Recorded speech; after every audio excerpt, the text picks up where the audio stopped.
good. I love it. Yeah. What are we talking about? We nearly ran out of time. Welcome to Sales TV, the show where we dig into what really drives sales performance in today's world. There's no easy button in sales, as Volker and I were just touching on. There's no one-size-fits-all playbook. Sales success is unique. It's as unique as the individual that you all are. Between the two of us today, we've led teams, we've made the mistakes, we've felt the pressure and come out on the other side committed to building better sales cultures. And so today we coach and train reps, managers, sales leaders across the board. And this conversation is about what separates someone who simply manages from someone who leads with long-term impact.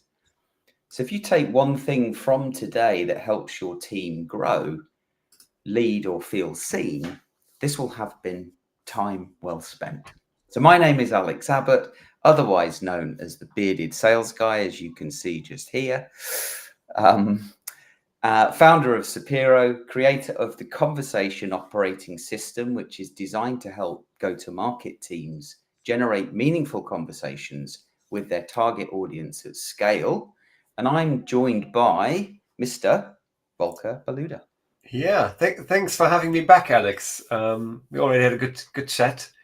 I'm also a bearded sales guy, but I don't use it as a brand. I'm actually growing my hair back, so I don't know if you watched the last episode. I got longer hair, so I run up Natus, so that's my own consultancy. So I offer a go-to-market strategy for start and scale-ups in the tech and SaaS sector, sales leadership coaching. I'm also on the B2C side. I'm a therapist, which we were just discussing, that has a big element in coaching as well, and I'm working with executives as well from a coaching perspective. Yeah, helping them to uncover their blind spots, as we just discussed, right? It's like, anyway, we're here to talk about sales. Let's talk about sales. In sales leadership, sales manager versus leader. Shall we try and define this for our viewers? Yeah. Perhaps, we've each got our own stories. We've got our own point of view. I don't know if you want to have a go first or you want me to have a go. Yeah, so happy to go first. So sales managers, they're just salespeople, right? To keep it simple, right? They sell, as we all sell. So when we start out in sales, and I always wanted to become a manager. I don't know if I said that in the last episode, but my aim was always to become a manager. I was, I turned down a job once because they said, "Oh, we want you to start as an engineer. You can manage later." And I'm like, no, I want to start as a manager. I'm like, you're not going to start as a manager because you don't have the experience, right? Little did I know, and luckily or unluckily, I did a postgrad instead, and then I went back and got a job. But you start as a sales manager or sales executive or BDR, SDR, and you're an individual contributor, right? So you're an IC. And a lot of salespeople stay like that for their whole career. And I always thought you have to aspire to become a team manager and then a sales leader. But you don't, so for anyone out there thinking, should I stay in IC? Should I become a team leader? Do what you enjoy doing, so that's my big advice. So I once had a chance to join one of the big tech companies to be an IC, have my own SDR and work in that enterprise sales environment. And I turned it down because I prefer to lead a team. Again, hindsight, it would have been a good experience, but I got other experiences. So, and then often, if I say sales managers then get to the point where they're either going to be asked or they have this ambition to become a team leader. And then you should become not only a team leader, you should become a sales leader, which means you start leading a sales team, managing a sales team. And it's not for everyone. And I think we mentioned that in the last episode. When you move from an IC role into a management role, it's different. And a lot of companies go like, oh, this is the best salesperson we have. We're going to promote them to become a sales leader. And that's not really right either, because just because you're a really good person doesn't make you a really good sales leader. Yeah. Right? So that's my intro. Sorry. bit lengthy. Yeah, no, definitely I get it. I think for me, a sales manager is more of a controller of outcomes, Yeah. where a leader develops potential. And Yes. so, typically a sales manager is perhaps primarily focused on performance management, the role of tracking, measuring, reporting, often working inside an existing system, keeping deals moving, monitoring activity, ensuring targets are hit, but never really having the freedom to change the system or adapt the system. They've got to fit inside a specific box, focusing heavily on things like, pipeline hygiene and forecasting, short-term results, what you're going to deliver this quarter. Yeah. Sort of not having the freedom to think about next year and what you're building for the future. So you're saying these are sales managers or sales leaders? Sales manager. Okay, Yeah, interesting. for me. Yeah. Whereas a Even if sales they have a leader, team. even if they have a team, yeah. Okay, yeah. Yeah. And then the sales leader, I think, often with the same title, Yeah. but perhaps, for me, has more autonomy, has more freedom. Yeah. They're thinking more about developing people, operating with a very different mindset, Yeah. building a culture and influencing systems for long-term sort of scalable success, predictable performance over time. So perhaps adapting the sales strategy, Yeah. perhaps has a little more influence over other teams that are, perhaps, supporting Yeah. sales. See, it's interesting. So I would put a sales manager in an IC role, and then would differentiate sales leadership potentially between having responsibility for a team within, if I say, a well-oiled organization. So you're just fulfilling a role where you can show some leadership, but often, you're bound to, whatever you're supposed to be doing. Whilst, I would agree with the sales leader definition where you say, someone who can influence the strategy, someone who can actually, go out there and make changes and lead by example. And, that's all the pipeline management, but, it's really there for their team. Yeah. But equally, you could have an IC, a salesperson that is also a leader and showing leadership traits themselves to help get the most out of those around them. Even helping to get the most out of buyers and stakeholders, as part of the decision-making unit. Yeah, I mean that's where we come into leadership in general, right? Where we say, it doesn't matter which position you have within a company, you can always, if I say, lead by example, right? Lead yourself and others, right? As I like to say, because you sometimes, again, you have people that are just executing, right? They just go like, my job is X, so I'm doing this. Or people that actually start thinking about why they're doing it, how they can improve it, and they lead within their position, whether they have a team or not. So you don't need to be a leader in an organization, or you don't need to be a people leader to be in a leadership position within an organization. Yeah. I think there's this great graphic. I don't know if I probably have to Google it, but I think it's a Egyptian kind of drawing where the difference between leader and manager, right? Where I think the manager tells people what to do, whilst the other one helps getting the stone up the pyramid or something like that. So you're leading by example. So that springs to mind. Yeah. Maybe we can edit that in later. So from my own experience, I remember when I first transitioned from IC into sales manager, and I really felt like I was a manager for the first 2 years.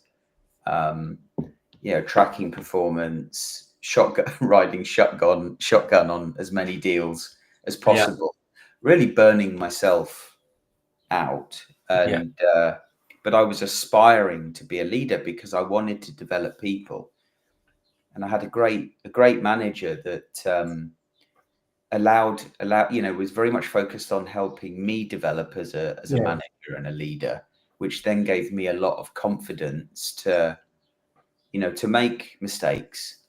It was okay to fail as long as we learnt from those mistakes. So I really tried to encourage that within my own team, and probably maybe in the third year I felt like I was making that transition from manager to leader.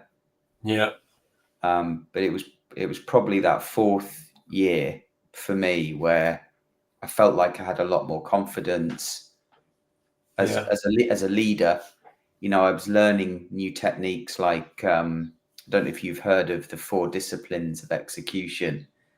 It's a book that rings a bell somewhere. But that's very much about defining activities with your team, so involving the team, to activities that we all believe as a team will increase the probability of success. And then when we agree that together, it's really quite empowering, quite liberating.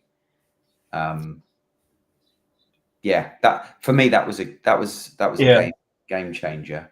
I'm just trying to remember, because I think I mentioned last time my first leadership role or management role as well was just small team, 1 or 2 people, and then it took a while until I built a new team, a different company, a couple of years, probably a year later, I'd say a year and a bit later, and that was a 15-person team at the end, right? So that was different.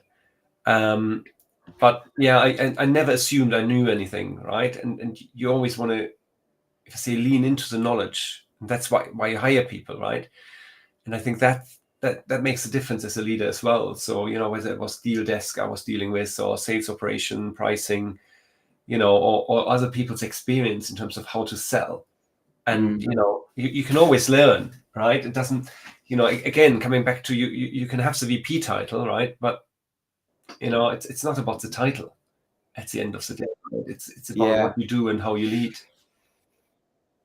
I find it quite interesting when companies are hiring for a sales manager, a sales director, a VP of sales, without really knowing what type of person they want, whether it's more of a manager versus a leader.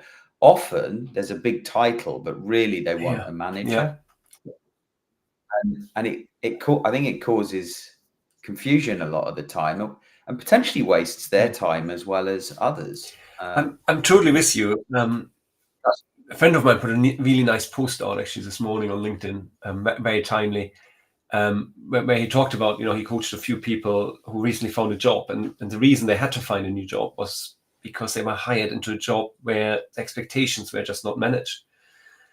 And I've seen that many times before, right? They hire you as a VP, but really want you to do the work of an SDR. And you're like, not why I got the VP title, right? That's I don't mind picking up the phone and talking to customers, but really, as a VP, you should have a team underneath. Well, and there's a whole new conversation, or whole another conversation in terms of the importance of a title. Is it important? Because it was for me in the early days, but then I realized actually it's not. 100% with you. In the early days, it was all about getting to director, to VP, C-level, right? And I've ticked now all the boxes. I'm going like, what's next? I just have my own company. And I don't give myself a title in my company. So I could give myself the CEO title, right? That's the highest title there is, I suppose. But I'm just Volker, right? And if I sign all my documents with title director, because I'm a director of the company, right? That keeps it simple. I know other people prefer these fancy titles. I don't know, chief coaching officer or something like that, right? And I'm like, I'm just me, I'm selling me, and and then I go into companies, and companies try to give me titles. I guess nowadays it really depends on what your buyer thinks, what your ideal customer thinks. So when we're thinking about, consciously thinking about being buyer centric and at the same time coming across authentic without an ego, because that switches people off, then what do we call ourselves? There was a startup I once worked for, or didn't go down well with the CEO, but I called myself a sales guy. Just, not the bearded sales guy, just a sales guy. Because we were talking to your point, right? It doesn't matter to me, but there's a perception obviously on the other side. So I often work with companies where they have junior salespeople calling up, senior people, and you want to have at least a director level, right? If you are I don't know, an SDR, and with all respect to SDRs, trying to call an CEO, right, or C-level suite, you want to have a nice title, in the email at least, right? When you send a follow-up email, so it sounds, so people go like, oh yeah, that person has authority, that person can actually make decisions, rather than that being the bottom of the pile, and I'm not saying SDRs are bottom of the pile, by the way, right? Don't get this wrong. But what I'm saying is that CEOs go like, oh, this is just the outreach person, or if I'm not important enough, because some C-level think they're so important, they want to talk with someone, the same level or maybe one or two levels below, but not the junior people. I do agree. There is a certain level of credibility that comes with the title when talking to someone more senior. But I also think it's important. It's also mindset. So when you think about that junior SDR or an SDR, or anyone in sales, actually, anyone or customer success for that matter, the title isn't going to change your mindset. No. And so it's more about the mindset and helping that individual understand that they are good at what they do. They've got the right enablement, the right training, the right coaching. It's a big topic for us today. Absolutely. I mean, to be honest, it's when I first started, I was an account executive, telemarketing account executive, right? We skipped just account executive, and after a year, I think everyone became a senior account executive, and there wasn't even like a tick box what you needed to achieve, but it was like, oh, I'm now a senior account executive. No one really cared, right? So some clients went like, oh, you're senior now, what does that mean? I'm like, I've been here for a year. They go like, great, that's congratulations for the promotion. I think it came with a small pay rise as well, but I know what you mean. I mean, from mindset is important, right? And sometimes it helps people. And if you're the only salesperson in a company, you want to have at least a director kind of title, right? So people go like, that person can make decisions. Although I never, when I was director level, I never clicked on that. I'm like, really director or not director? But you made a very good point. It's who you're selling to, right? So let's talk about what people think the job is versus what actually drives performance. We've both seen managers overly focused on metrics, I'm sure. How do you know if you're building people or just tracking numbers? Very simple. Are you tracking numbers or are you developing people, right? I mean, it sounds silly, but I can give you an up-to-date example as well from someone I'm working with, where the manager, because he or she's in a lot of pressure, just puts the pressure down on people, and just goes like, what's the numbers, right? And they're developing numbers, they're not developing people, right? But a good leader sits down with a person and goes like, okay, where are we, right? What do we need to achieve? What does your pipeline look like? What are the numbers looking like? I did a presentation the other day, and I didn't know it was called that. The critical success factors, and I'm like, great. What is that? I had to Google it, but it was about the ratios, of the funnel, how much comes in, how much converts in each stage. And that's one of the most powerful metrics, you can do. So that, hence, there's a critical success factors, because sometimes you can generate 4 times the amount of leads, right? Putting more into the funnel on the top. If there's a kink in there somewhere because everyone drops off, and there's a kink, you need to sort out that kink. So if people don't convert after the demo, look at the demo, right? Find out what's going on there, because if let's say a salesperson is shit at a demo, and therefore a lot of people drop off after the demo, even if the numbers in terms of how many leads you put in the top, is happening, but that person will burn out, right? What you need to do is go like, okay, where's the kink? So demo, how can we improve the demo? How can we coach the person through the demo? How can we make it more effective? I just did a demo coaching last week, and the person, like, half an hour demo or something like that. I said, you have half an hour meeting. You can't do half an hour demo. I said, cut it down to 10 minutes. So I'm curious. I see him again, tomorrow. But it's these small things, where you go like, you need to know your numbers. I think that's just prerequisite. But understand your numbers and understand what it means for the human, your protege, the person you're coaching, the person you're working with. What does it mean to them, and why are things not adding up? No, I agree. I think, like you're saying, you still have to, I believe you still have to manage metrics as a leader.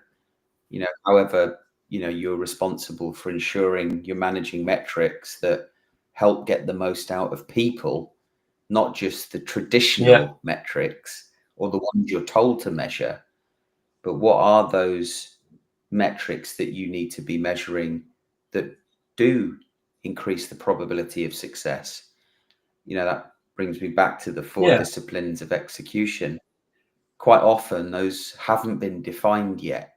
And so,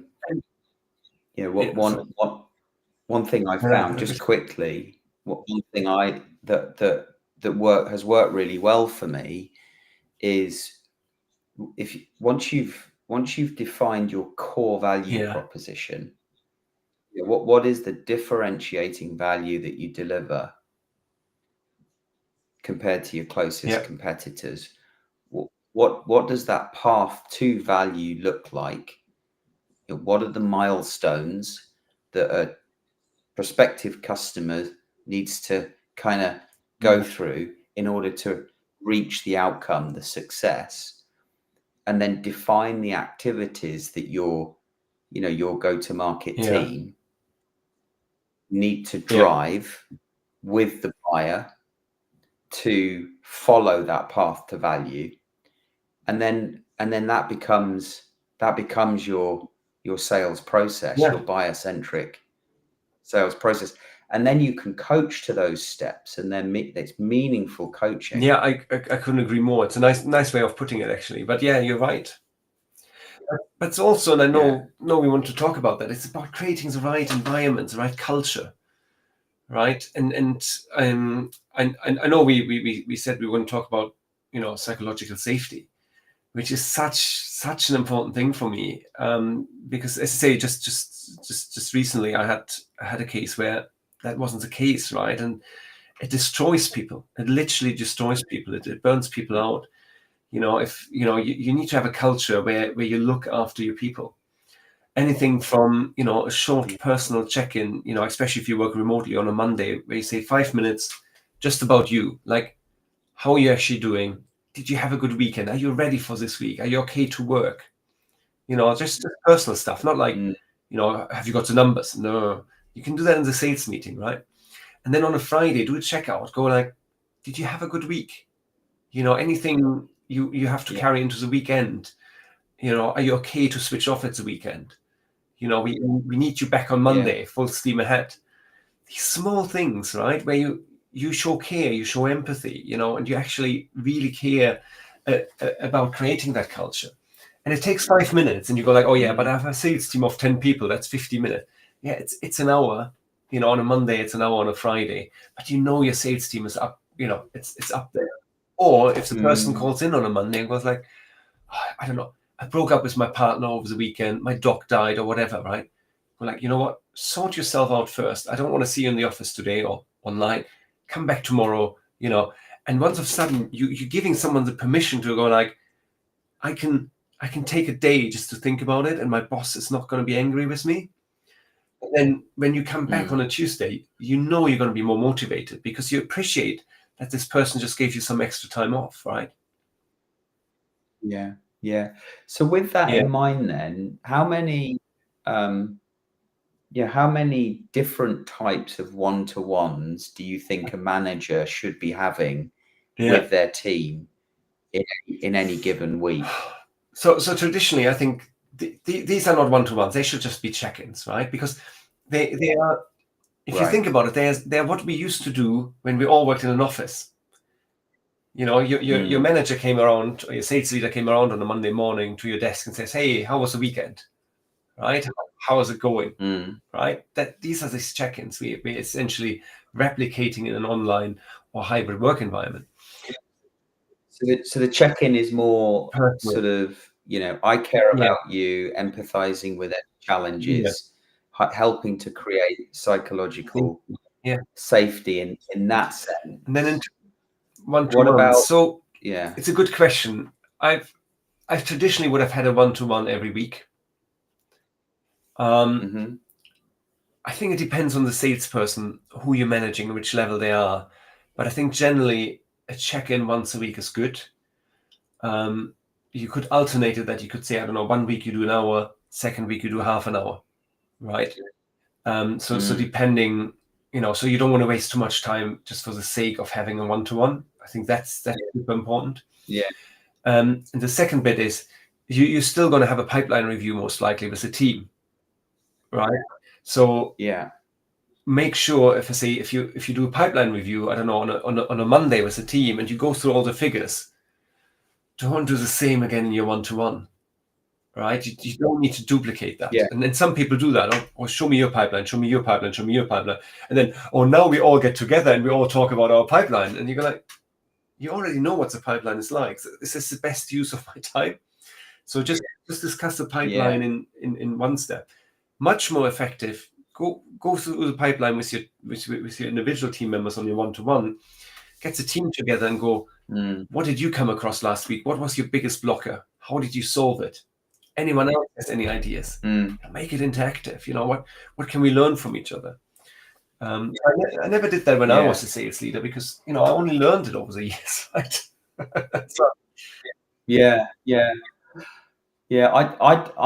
I do feel the structure, the different one-to-ones and the structured one-to-ones are important.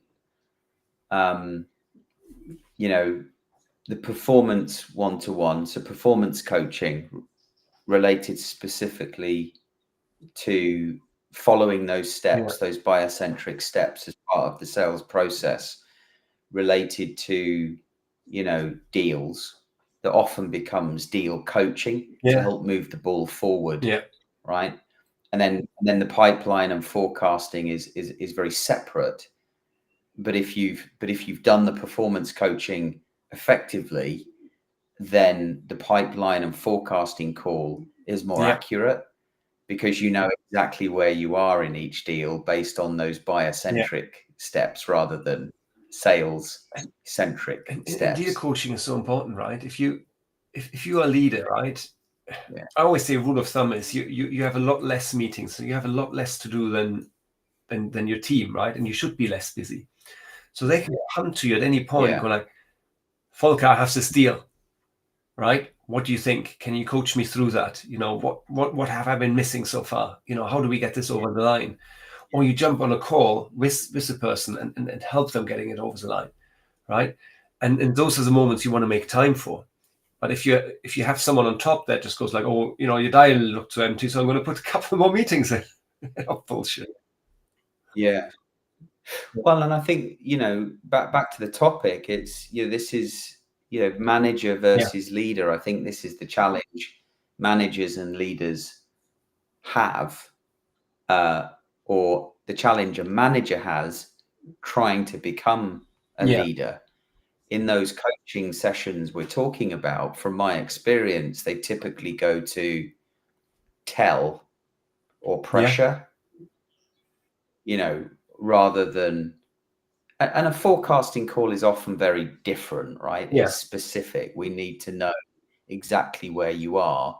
So that's not really a coaching call. The coaching happens for me it happens in that performance coaching. And all too often it's too easy, I think, for a manager to start telling the rep what to do rather than asking questions to help them uncover their own blind spots about that deal, about themselves, about stakeholders influencing the decision. It's a good point, because I find I often, in particular with sales coaching, I often drift into sales mentoring. Not necessarily telling all the answers, but particularly with junior members, it sometimes works better to actually give them more advice than coaching. But with leaders, it's definitely more on the coaching side. So, again, depends how much emphasis you want to put on mentoring versus coaching. But, I know some people are quite picky about that, but it's that kind of element. I'm not sure I know the difference between the two, if I'm honest. As I'm hearing you speak, I'm thinking about almost like situational leadership, where you're assessing whether someone is unconsciously incompetent versus the other end, unconsciously competent, or somewhere in between, and adapting your style depends. And then you have to adapt your style, right? And that's how I see it anyway, right? Depending on which level you coach and for what you coach it, right? So sometimes, like with deal coaching, it's a lot more mentoring, in my opinion, which for me means I'm giving more of my knowledge away, right? So I'm become almost more of a teacher, if you like, right? Whilst because you're often under pressure, you have a little limited time, so you want to move things along. But then you can coach afterwards and go like, what did you learn out of the situation? What elements worked well, what didn't work well, and so on. But I think it's quite fluent, and I think both has its benefits depending on who you're dealing with and what you're dealing with as well. Yeah. So when pressure kicks in, what do strong leaders do differently? Oh, good question. And, is it my opinion? So what they should be doing? But what? I mean, why not? It's about, what have you experienced? I've experienced leaders that throw fax machines through the office. So cannot deal with. Were they your leader at the time? Not directly. No, I was more on the marketing side, but still. And you just have to be cool as a cucumber, right? No matter what pressure hits, right? It comes from the top, it comes from clients, it comes from your member of staff, right? It's a pricing issue. There's always a price discussion somewhere, right? It's a pipeline discussion.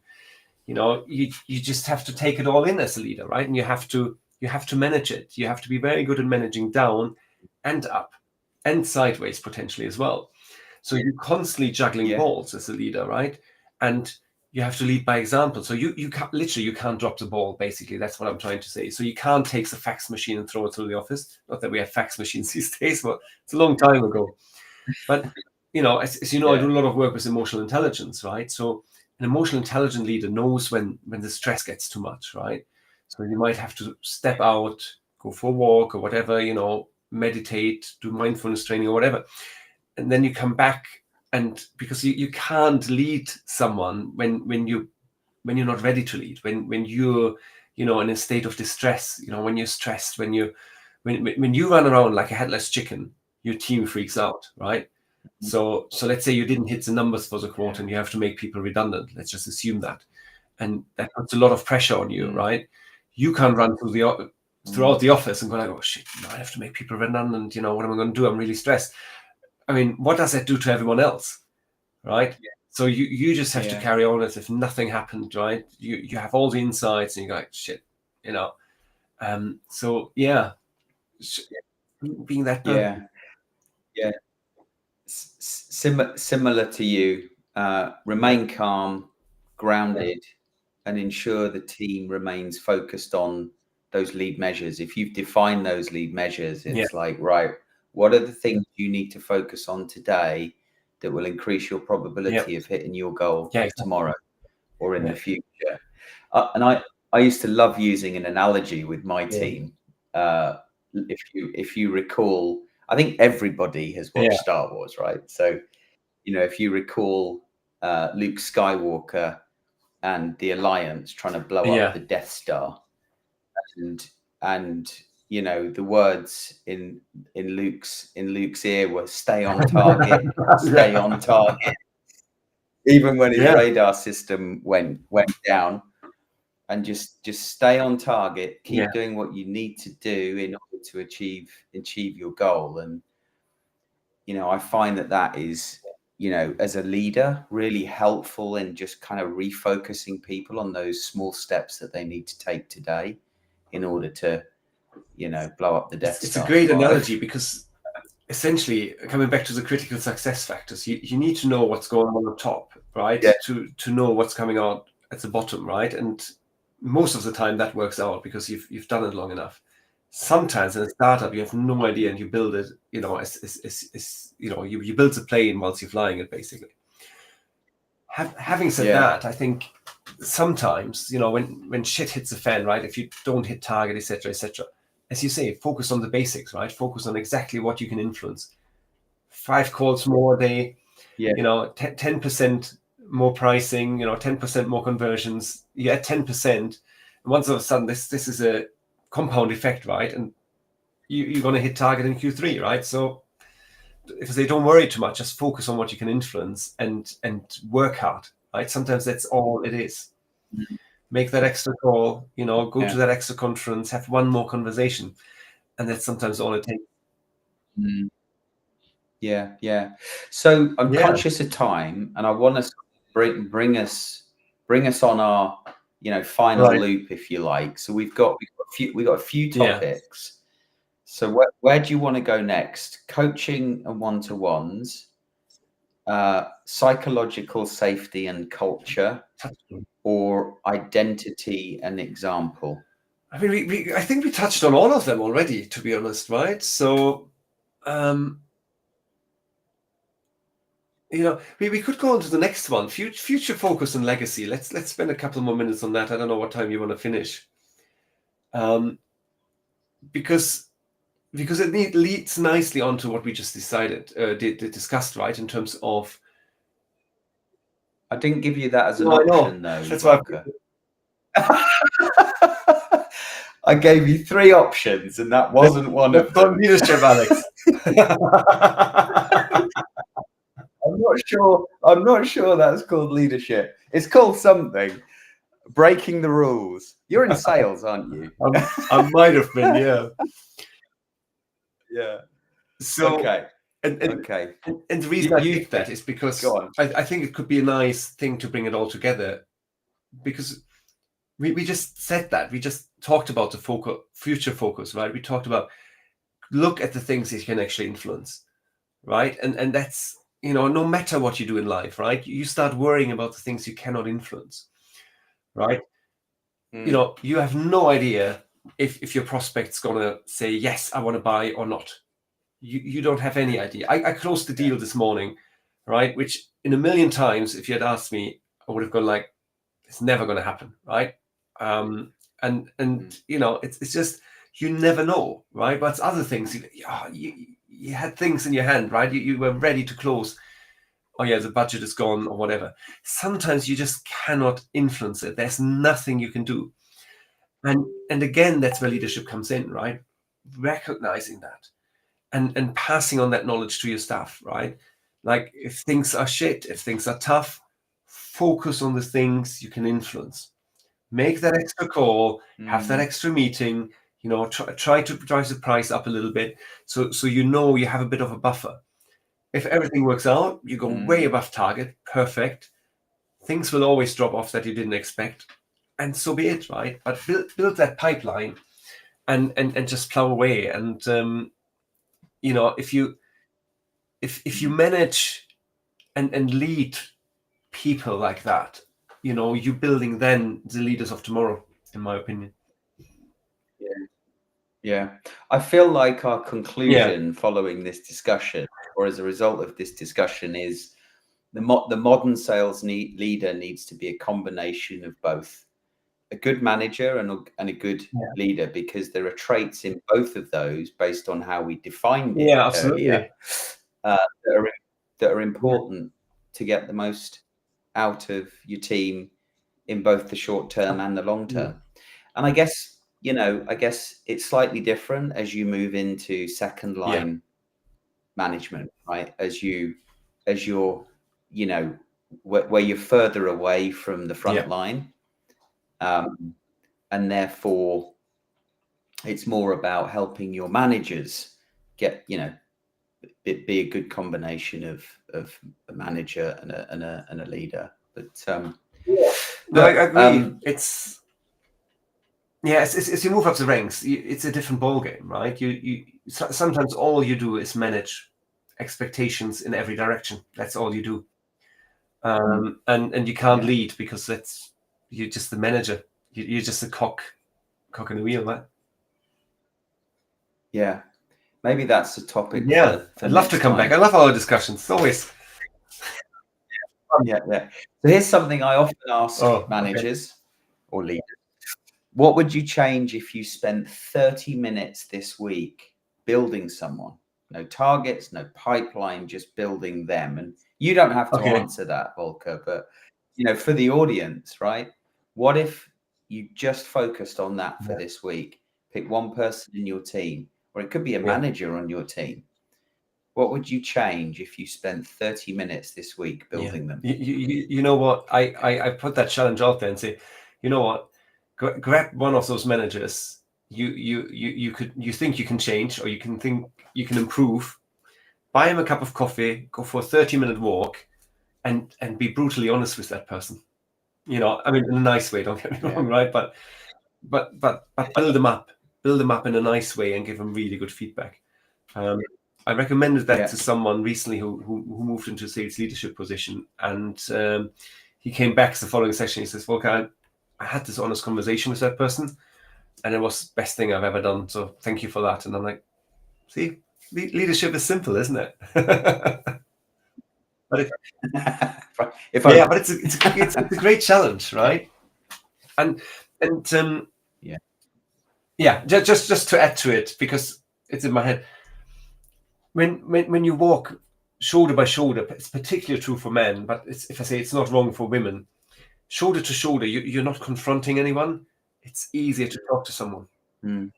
That's why walk and talk works so well. So it's psychologically proven. I only found that out a couple of years ago, but it's, you know, that's why you're going into war shoulder to shoulder, right? And you're talking, and you know, you went hunting back in the old days. So this. I do like that. I like that a lot. But what's the alternative if you're a remote team? Ooh. Is there a digital alternative? I don't know if there's a digital alternative to going for a walk. To be honest, could you go for a walk together on FaceTime or video? To be honest, I've done it. I've just done twice this week, actually. Funny enough, but it's not the same. I don't think it's the same. If you want to have a serious conversation, make sure you do it in person. If you cannot do it in person, you would do it over video call, but then maybe set the scene a little bit differently for that video call, rather than have a straight face to face. But maybe have more of a leisurely chat and sit in the garden. I don't know what would work best. Good question. I think about that for next time. Okay, good. All right. Well, with that, I think we're coming to the end. So thank you as always, Volker. Another enjoyable session. Have a great week, everyone. And until next time on Sales TV. Yeah, thank you see so you much. then.